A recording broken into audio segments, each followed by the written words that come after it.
Ya estoy casi que a la mitad de la carrera en la universidad y he logrado mantener un promedio de 4.4 a lo largo de todos estos años.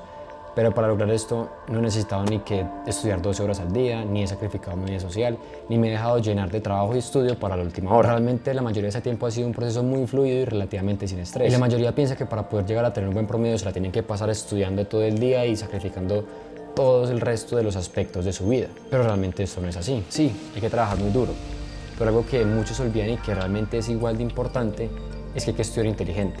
Porque a veces estudiar duro simplemente no es suficiente. Me rimó.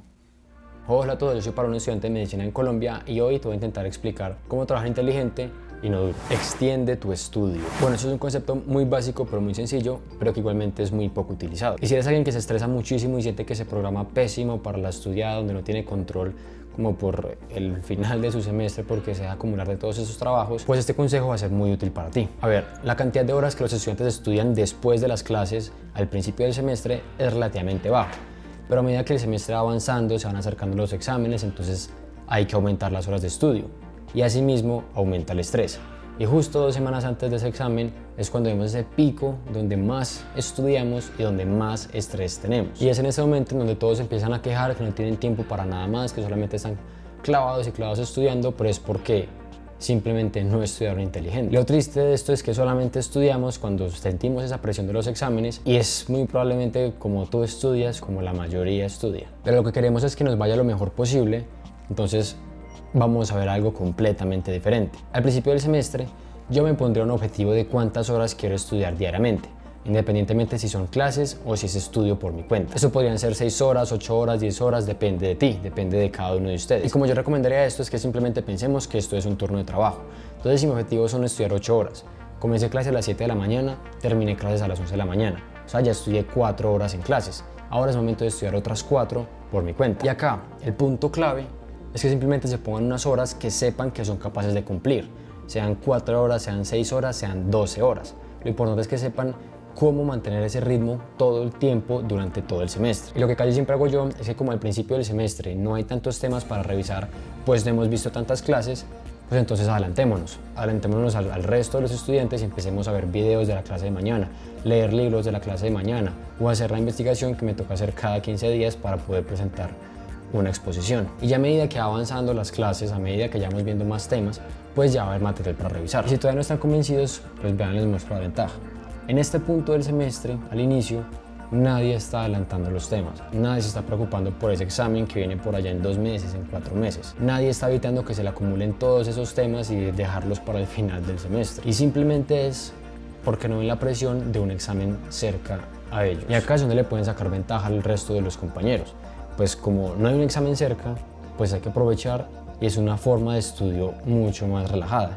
No tenemos afán, no tenemos el estrés del examen encima, entonces simplemente podemos experimentar con más métodos de estudio. Podemos ver videos, podemos escuchar audios o cualquier otra forma que tengan ustedes. Pero es así, chilcito, relajado. Y entonces miren lo interesante de esto. Tus 8 horas diarias se van a mantener así por el resto del semestre.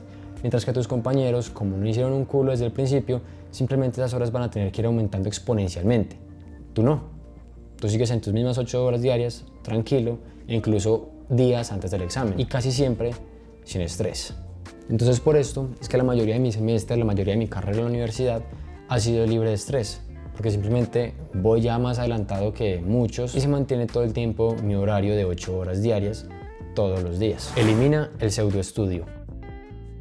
Listo, entonces ya te dije que tienes que mantener unas horas constantes durante todo el semestre, pues para evitar ese estrés y para estudiar más inteligente. Pero un problema que a todos nos ha pasado, los que hemos intentado hacer esto, es que simplemente como no hay una presión cerca de un examen, empezamos a pseudoestudiar. El pseudoestudio significa que nos sentamos con todos los materiales para estudiar, estamos ahí con el cuaderno, estamos con el computador, con el iPad, con las notas, con lo que sea, pero simplemente hacemos cualquier otra cosa. O simplemente estamos viendo televisión mientras estudiamos, o leemos un párrafo y luego vemos el celular, cualquier cosa que nos impida concentrarnos al máximo. Significa que solamente estamos estudiando por el simple hecho de estudiar. Entonces no es como que tengamos en mente aprender, sino que solamente nos vamos a sentar para sentirnos que somos un productivo, sino un pedazo de desperdicio ahí. Y con esto simplemente te vas a dar cuenta que hay cosas que te sirven realmente para estudiar y otras cosas que simplemente haces por el hecho de estudiar y que realmente no impactan tanto en tu nota. Por ejemplo, para mí lo que más me sirve es hacerme bancos de preguntas, ya sea en Anki o en Notion, que últimamente estoy usando más Notion, o explicarle a mis amigos o que ellos me expliquen. Estas son las dos principales cosas que yo he detectado que favorecen esa nota y ese buen promedio en mí. Mientras que simplemente leer la presentación del profesor o leer los resúmenes, pues que nosotros compramos unos resúmenes al principio del semestre pues para tener como lo importante de las clases, no es tan determinante a la hora de las notas. Y siguiendo esa misma idea, significa que no le voy a dedicar 50 horas de estudio a releer las presentaciones de los profesores o otras 30 horas a ir revisando los resúmenes que compramos. No. Y por eso cada vez que voy a empezar a hacer alguna tarea, como no sé, algún ensayo, algún taller o simplemente a estudiar, me pregunto, ¿qué tan importante es esto en mi promedio? Y si la respuesta es no mucho, pues lógicamente le voy a reducir las horas que le voy a dedicar a eso, pues para no gastarme tanto. Y si la respuesta es mucho, pues le voy a aumentar la cantidad de horas que necesito para llegar a hacer algún buen trabajo. Acá un disclaimer, obviamente hay cosas en que no tienen tanto peso en la nota, pero que son muy importantes para la vida, ya digamos, para aplicarlas en un futuro. Eso lo trato igual a como si tuviera un gran porcentaje en mi promedio. Estudio activo. He hecho este error una y otra vez con mis amigos, donde sé que se la pasan muchísimo tiempo estudiando y estudian horas y horas para un examen y simplemente su resultado no coincide con las horas que le metieron a esto. Y esto principalmente creo que es porque confunden estudiar duro con estudiar inteligente. Pues se la pasan horas y horas repitiéndose las clases, haciendo resúmenes o simplemente estudiando de una forma muy pasiva, donde simplemente leen por el hecho de leer y no están involucrados activamente en la lectura. A lo que me refiero con estudio activo es que tenemos que ir creando el significado de lo que vamos leyendo. O sea, nos damos cuenta que este párrafo que leí aquí tiene mucha relación con lo que leí hace una página atrás. Crear conexiones constantemente, integrar un concepto con el otro, o simplemente estar creándonos preguntas, respondiéndolas. En otras palabras, pensar, ¿qué puta estoy leyendo? Pero ojo, aquí que algo quede claro, y es que estudiar activamente no significa resaltar, subrayar, hacer resúmenes, releer o memorizar. Esas cosas sí te pueden hacer involucrar más en el estudio, en la lectura, pero simplemente no son consideradas una forma activa de estudiar. Pero algo que sí es considerado estudiar activamente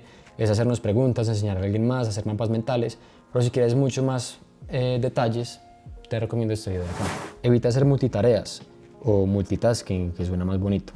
Hacer multitareas como, no sé, estudiar mientras vemos televisión o estar con el celular mientras leemos o intentar responder mensajes mientras intentamos concentrarnos, se ha comprobado que esto no mejora nuestra eficiencia. Busca lugares silenciosos, busca lugares donde nadie te pueda hablar, pon el celular en otro cuarto o simplemente pon el modo avión. Algo que me he dado cuenta recientemente es que como me ha tocado que estar viajando entre mi ciudad y acá en Bogotá, que es donde estudio, por todo ese tema de la semipresencialidad y por eso es que han visto que el fondo cambia constantemente, es que en el avión es uno de los lugares donde más me concentro. Y es literalmente porque no hay nada más para hacer. No hay nadie hablando, no hay internet, no me puedo meter entonces a Instagram o a TikTok. Nada me puede distraer. Incluso evito descargar estos capítulos o las películas en el celular de Netflix, no sé, para evitar esa tentación de verlos. En cambio simplemente me monto, me siento, todo alrededor mío no existe y simplemente me rinde muchísimo porque no hay ni una sola distracción.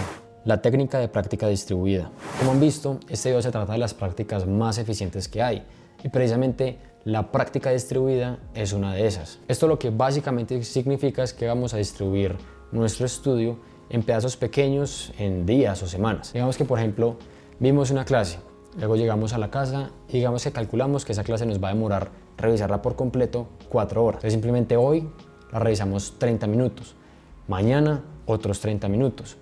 Luego a los 2 días, otros 30 minutos y así. En vez de habernos quedado por 4 horas seguidas durante solamente un día y luego olvidarnos completamente de esa clase, vamos a ir repartiendo como ese contenido en pequeños pedacitos y esto lo que va a hacer es que si hoy estudié un pedazo, mañana al volver a revisar esa clase simplemente me voy a acordar de todo mucho más fácil y se va a quedar mucho más tiempo en nuestra cabeza. Y este es un concepto que está lejos de ser algo nuevo. Pues fue descrito por primera vez por allá en el 32, en el libro de la psicología del estudio por Mace, donde dice: quizá los descubrimientos más importantes son los que se relacionan con la distribución adecuada de los periodos de estudio. Los actos de revisión deben espaciarse en intervalos gradualmente crecientes, aproximadamente intervalos de un día, 2 días, 4 días, 8 días, etc. Y entonces si te gustó este video, entonces probablemente también te va a gustar este de cómo leer mucho más rápido. Chao.